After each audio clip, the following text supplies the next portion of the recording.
The process is challenging, not just for the substance user, but especially for their families. That's why honest and open communications is extremely important.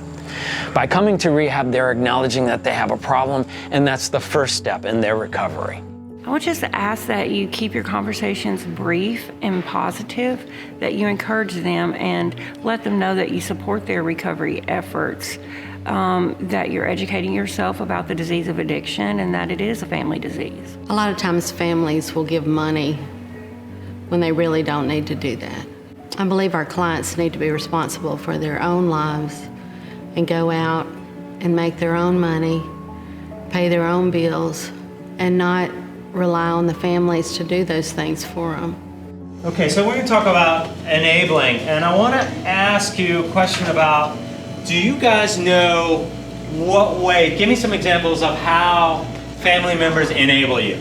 Letting you come stay with them when you don't have a place to stay, drinking. Right, I don't have a place to stay because I've spent all of my money doing drugs. Can I stay with you? And now I can continue doing my drugs because I don't have to pay rent. That's enabling. Really good example of that. You know, enabling is common among addiction. And, you know, they would use the money to buy drugs or just whatever, anything to hurt themselves. And so you want to avoid giving them money. And you want to, if they need rent paid, or if they need bills paid, just whatever the case may be, you pay that bill or buy them food instead of giving them money. You know, my mom almost enabled me to death. They keep giving in hopes of helping us, and they're really making it worse. So when they shut it off, and it's really hard for them to cut it off. My mom mentioned that she thought she was helping me. She would send money, and because I'm hungry, I need this and that, and that's how addicts are. It's just about that fix and that hit. So family members just do all that they think they need to do to help us, and they're not. And when they cut us off, then we talk real ugly and angry, and so that hurts their feelings. And yeah, it's just a vicious cycle. So they just need to educate themselves about what they need to do to protect themselves from us. I would say let the individual face the consequences of their choices. When consequences start happening, then they start seeing maybe they don't like how that feels, maybe they don't like where that's going. But if you keep doing, then you could be enabling them to their death. Don't be so negative towards me. I'm in a place of shame, and I'm trying my hardest today. So I would prefer, positivity around me. And part of that boundary means that I don't have to surround myself with negative people. I can surround myself with positive people. That's my choice.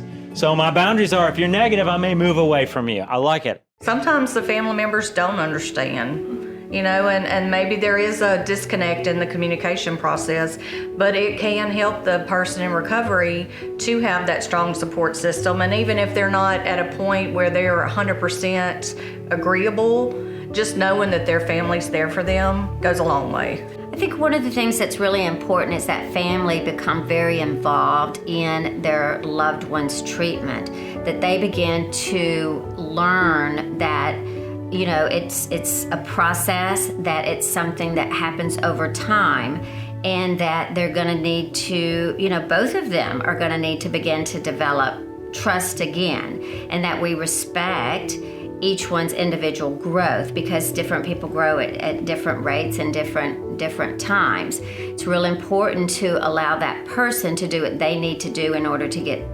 sober, such as go to meetings. We ask our clients, hey, we'd like for you to get involved in a support group. That requires them to be gone quite often. At the same time, the family has the option of going to their own support group so that they can grow together. Just being encouraging, being a part of participating in recovery. In their recovery, maybe attending meetings, maybe reading a chapter with them in the book. Just kind of ask them how they're feeling and learn how to have interaction with families, because most dysfunctional families don't communicate, so just learning some communication. The counselors and staff here have a tremendous amount of gratitude for the families that show their support and care for their loved ones. People aren't just acting that way on purpose, A We have a lot of people that have mental diagnosis on top of their substance abuse issue. So you have to try to be compassionate and understanding to other things besides I'm coming off of alcohol. There's other things going on as well. People don't realize that no one just wakes up and say, I want to be an alcoholic, I want to be a heroin addict, I want to do this. You know, life happens and people make these choices, but medication management is very important.